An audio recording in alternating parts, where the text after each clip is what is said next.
Cette armure de samouraï pèse une quinzaine de kilos, ce qui ne décourage pas son porteur de se jeter à l'eau, selon une tradition japonaise qui remonte au XVe siècle. Les mouvements des nageurs s'inspirent des arts martiaux. La famille de Tadao Koga les enseigne depuis 11 générations, et lui-même entraîne son fils pour prendre la relève. Quand j'ai nagé avec l'armure pour la première fois, j'ai failli me noyer. Je n'arrêtais pas de faire du surplace et de couler. C'était très effrayant. Après des années d'entraînement, la technique est meilleure.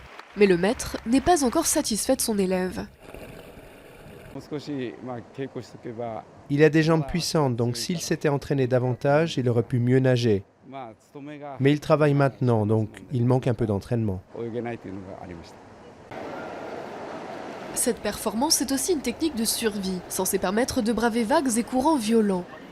On l'enseignait encore dans les écoles du Japon au début du XXe siècle. Mais aujourd'hui, elle compte de moins en moins d'adeptes.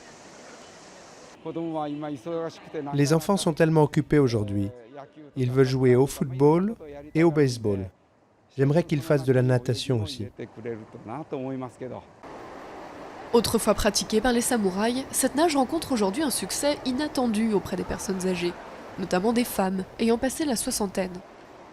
Grâce à elle et à une poignée de passionnés, la tradition se perpétue dans quelques piscines du pays.